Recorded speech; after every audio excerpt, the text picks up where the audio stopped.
You know, friends, I know a lot of you didn't believe that you would wake up this morning and find that there's a full-on invasion going on in the Ukraine right now. A lot of pundits, especially even this morning, I've noticed have before the invasion were expressing this belief that this just wasn't going to happen, and now they're expressing this kind of disbelief, like they never saw this coming. I personally don't know how you didn't see it coming. You had a president that was kind of egging this on for the last several weeks, at least in my opinion. Um, just going on about, well, they're going to invade tomorrow. This is going to be bad. This, and that. Maybe he saw something that nobody else did, and that makes him, some kind of a savant on this. But personally, I believe he was kind of pushing for it. But here we are, and this is a big deal. So in this video, I'm going to cover some of the latest things that are going on as of the time I'm recording this.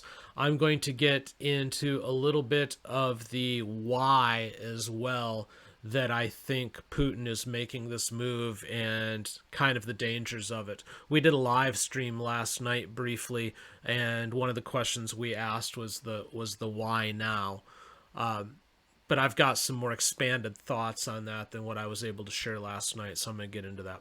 So we're going to go there. Before we do, I am Dan. This is the Soule of Wisdom. If you have not subscribed to our channel previously, please take a moment to do so, and hit the notification bell so you know when we come out with new videos. We are a small channel. We're growing fairly quickly, but with every subscriber, the algorithm gets more and more of a liking to us, so it costs you nothing, but it really helps us out. So please take a moment to do that if you would be so kind. Okie dokie. Let's go ahead and pull up some stuff and just kind of go through some of the info here. First of all, this is a map of the Ukraine, and specifically these little dots and whatnot, these triangles, kind of show where some of the forces are believed to be coming from right now, okay? And you'll notice that Russia is attacking Ukraine on three sides. They're coming from the north, not only through Russia itself, but also through Belarus, because Russia and Belarus get along. They're coming from the eastern border, and this entire eastern border of the Ukraine is Russian territory. And then they're also coming from the south through the Crimea, which Russia annexed back in 2014. So, three of the four sides are getting this onslaught of troops and of missiles. I know there's missiles coming from both land and sea. So, this is full scale. This is a big deal. And if you don't believe me, this map here kind of shows it for you. So these are all as of 10:30 Eastern time today, these are all the points where attacks, missile attacks, attacks from troops, whatever the case may be, have taken place. And I added these up, and it comes out to just short of 36. So, and you can see it's spread all across the Ukraine. Even on the western side here, there have been reports of attacks. So they are definitely kind of moving in. And I think what they're going to try to do is they're going to try to choke off Kiev and kind of force that government out. That's how I believe this is going to go. And then they can either full on take it over, or they can install a puppet government and leave the Ukraine quote unquote independent, but it'll be a satellite state, much as it was back in the days of the Soviet Union. So, that's not looking good. There's been reports of dozens of casualties too now all across the Ukraine, not only military but civilian as well. So this is a big thing. So Zelensky, who is the leader of the Ukraine, says Russian forces are trying to seize the Chernobyl nuclear plant.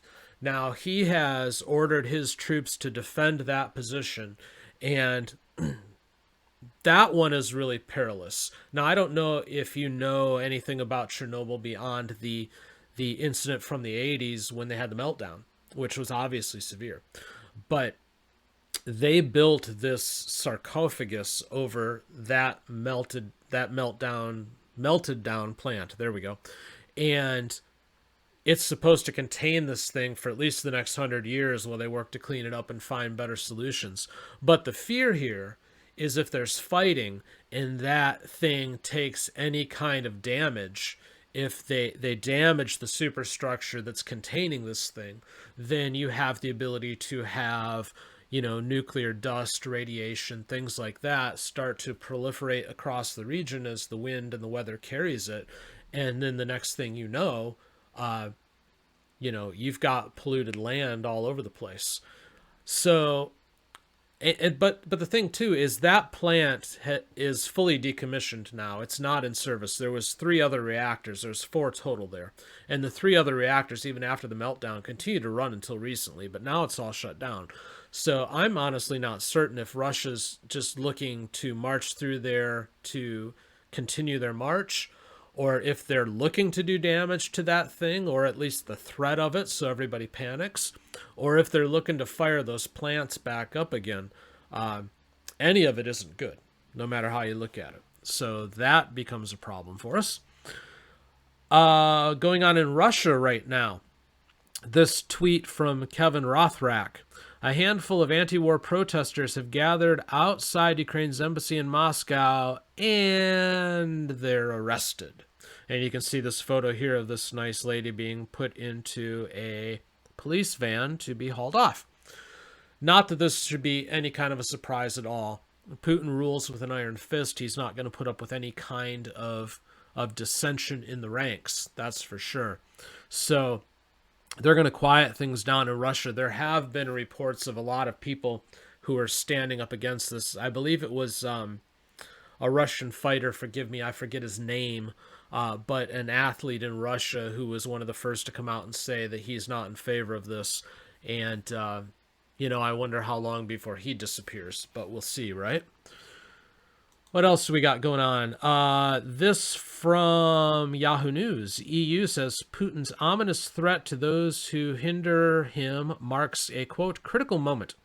Now, I would agree with this. Now, we covered this on the live stream last night, and in case you haven't heard, where is that quote? Because I want to read it so I get it right. Okay, this from Putin. He issued this last night. He said, whoever tries to hinder us should know that Russia's response will be immediate, and it will lead you to such consequences that you have never encountered in your history. Now, could he mean nuclear? There are a lot of people out there today that are speculating that. Military pundits, political pundits, lots of people. And he could definitely mean that. I mean, look, they've got nukes for days, as do we. But if they wanted to go that route, if Putin wanted to go that route, he certainly could. Obviously, it would be stupid, but I wouldn't put it past him, and I'll get into that in a minute when we get into the why is he doing this now.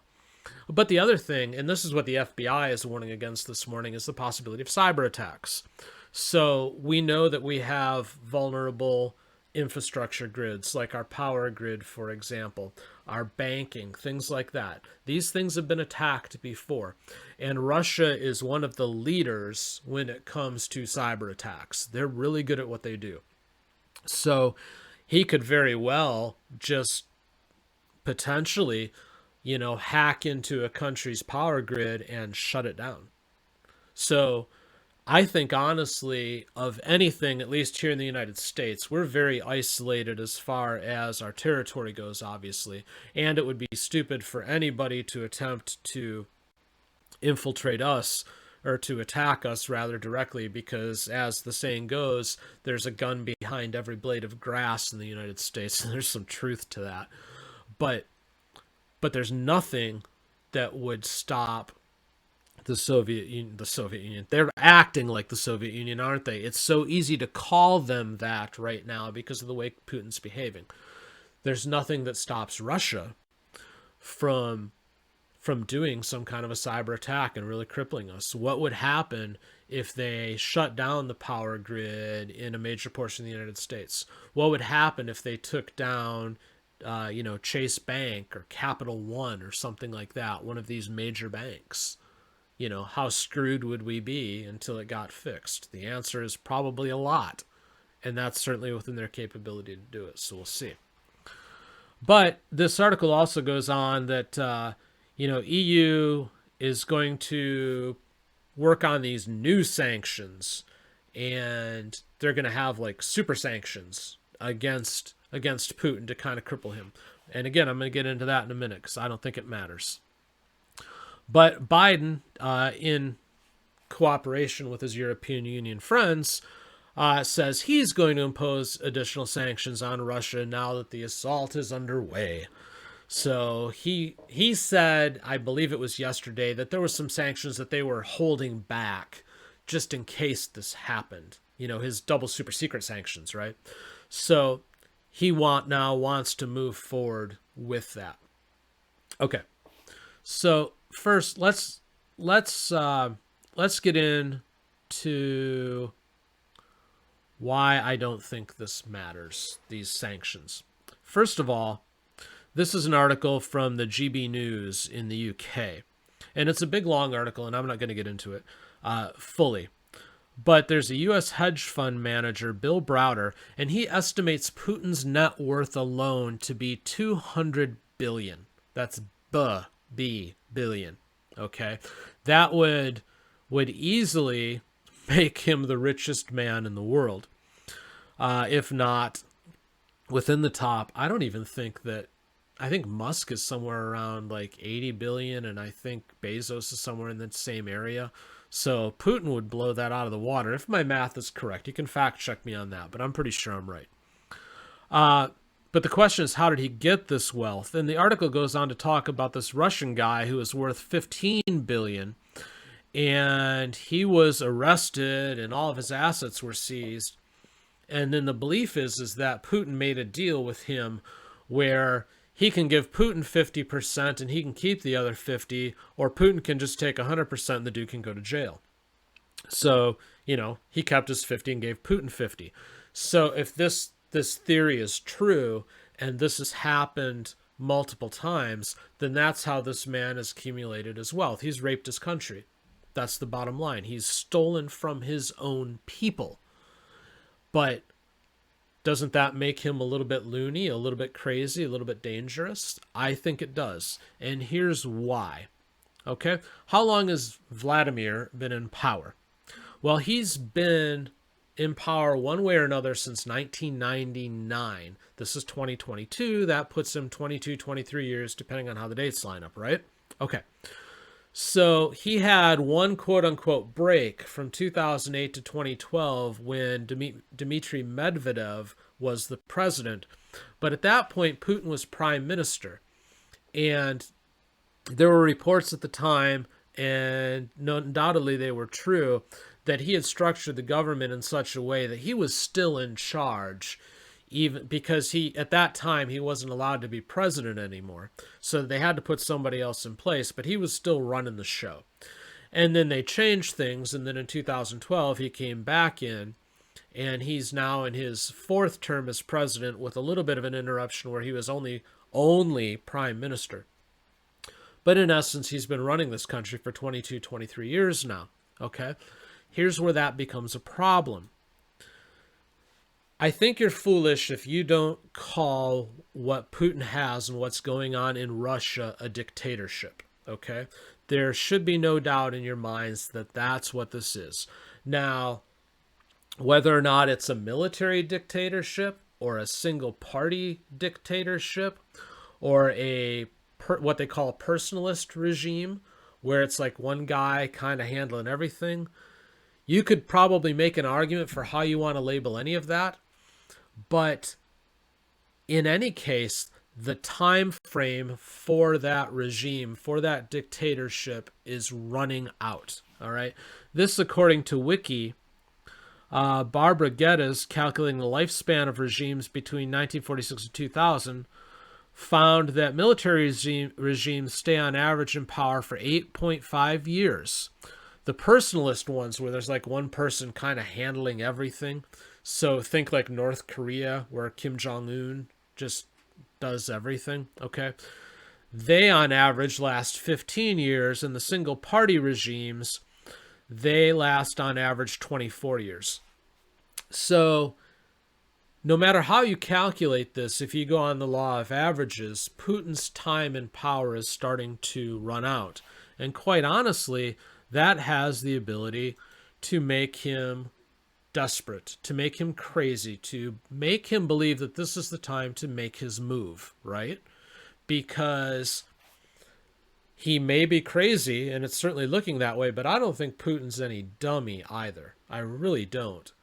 I don't think you can be a dummy and be in charge of a country this large and start to rule it with an iron fist like he's doing for as long as he has, and accumulate that much wealth and be an idiot. I think he knows that now's his time to move. And I think a lot of it has to do, honestly, with the fact that the West right now is very full of itself. Okay. You know, there was this thing a couple of months ago that came out in the news where they compared the Russian commercials advertising service in their military. And there's these big burly dudes that are advancing on places and jumping out of planes and doing all this stuff. And then you compare it to our commercials where we're talking about, you know, how important that is that this gay or transgendered person or whatever has found a place in the military and how they feel comfortable and included and all this kind of stuff.